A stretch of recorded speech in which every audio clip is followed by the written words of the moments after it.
Hey y'all, welcome back to Chris's Kitchen.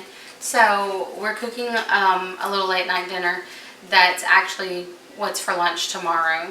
So we've already had dinner and cleaned up from there, but I wanted to cook this so we can pack it in some lunch boxes. But we're going to throw together some quick spinach artichoke chicken. Very, very simple, just a few ingredients.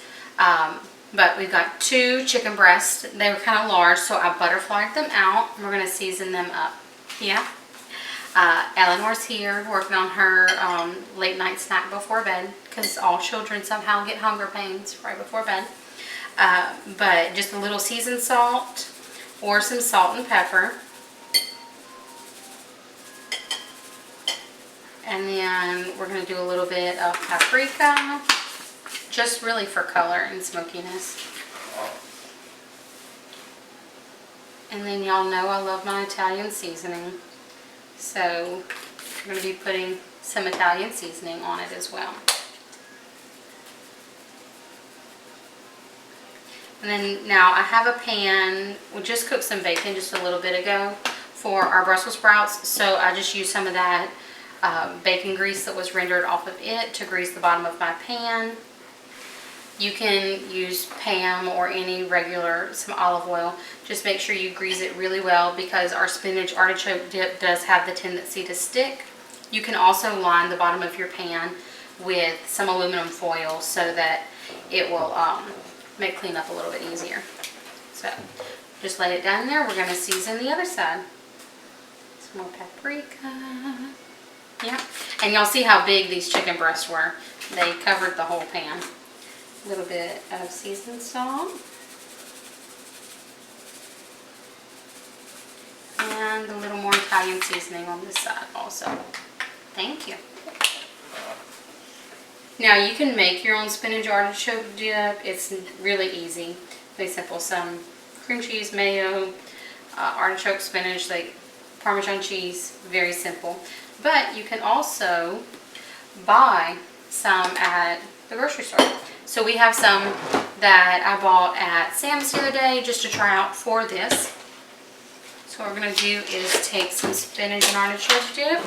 They had a spinach and artichoke jalapeno that I was curious to try also. But Eleanor won't eat the jalapenos. And we figure since it's going into her lunch, we won't force the issue this time. I might have to try it. But I took about half the container. And this is, how big of a container? This is a 32 ounce tub.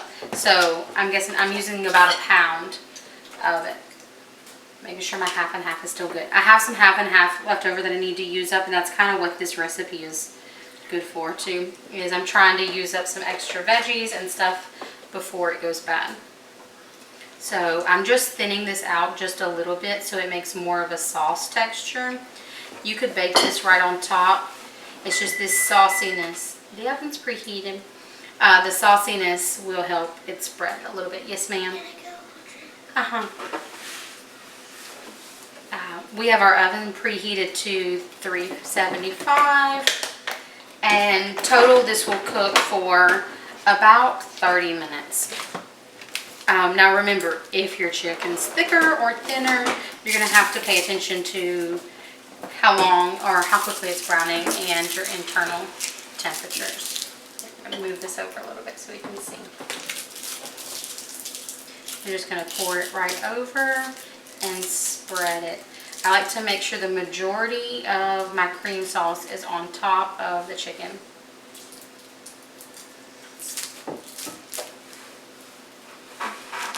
Now, I don't like the fatty pieces or the tendony pieces, so I did trim those off before we got the video started.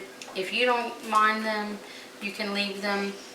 I also butterflied the chicken breasts so that they cook faster and a little bit more evenly.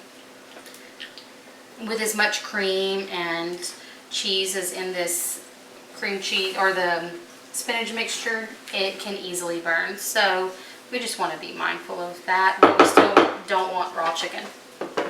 So, as simple as that. We're going to get this in the oven for about 20 minutes, and then we'll pull it back out. I'm going to chop up some zucchini and some veggies to throw around the edge, and then put it back in the oven for about 10 more minutes. So we'll see y'all back in just a few. Alright y'all, so the chicken has been in the oven for about 20 minutes now. We pulled it out and I chopped up a little bit of butternut squash and some zucchini. Again, these are just vegetables that I needed to use up right now that I thought would go well. So this was a very small butternut squash, but because it takes longer to cook, I want it in smaller pieces than the zucchini, which cooks really quickly. And that's very easily eaten raw, so it doesn't necessarily have to cook nearly as long as this butternut squash. So I'm just taking the butternut squash and kind of sprinkling it around the pan. I want it on the closest to the juices and things that are going to help it cook faster, and so it can absorb some of those juices. Now I'm going to take the zucchini, and again, you can use like potatoes or anything like that. Just consider your cooking time with how long you're waiting to take this out of the oven. So we have zucchini and butternut squash that we need to use up, so that's what I'm adding to it.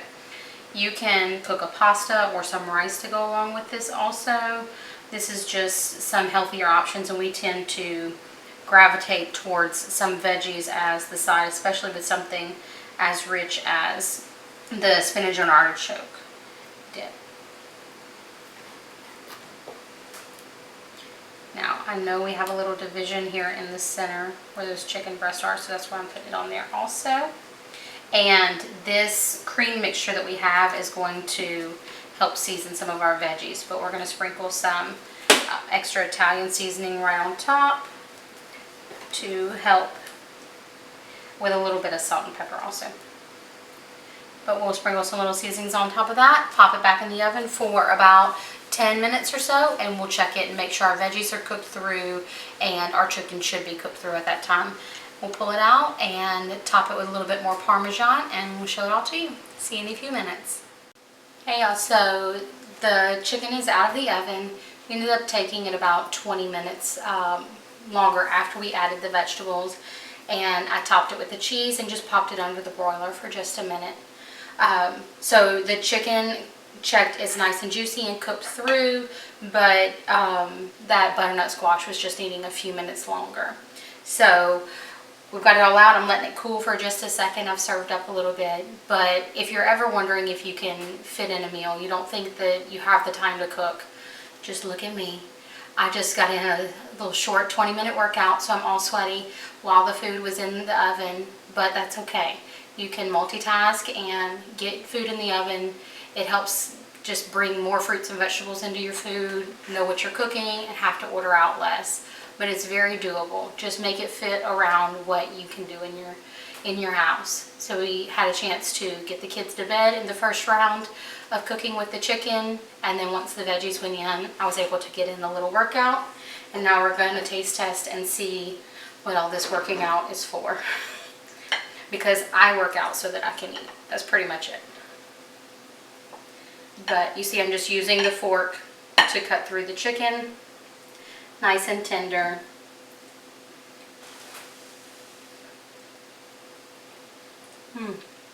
Very cheesy. Very good. Not over seasoned. Not too salty, which is what you worry sometimes with processed things like the spinach artichoke dip. But we added a little bit extra salt. Even these veggies kind of soaked up that, so they didn't need too much seasoning either. They just have a little bit of salt and pepper and some Italian seasoning. And butternut squash soaked it up beautifully, and I always love zucchini, so you can slice it up and serve it to me raw, or you can cook it, and it's always delicious. You see, very, very cheesy dish. So good. Hopefully you give it a try. Again, you can make your own spinach and artichoke dip to put on it. You can even add in a ton more spinach and artichoke.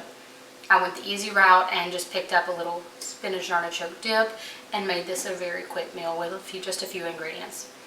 Hopefully you enjoy it. If you do, be sure to give us a thumbs up and subscribe if you want to see more of our videos. We'll see you next time. Bye.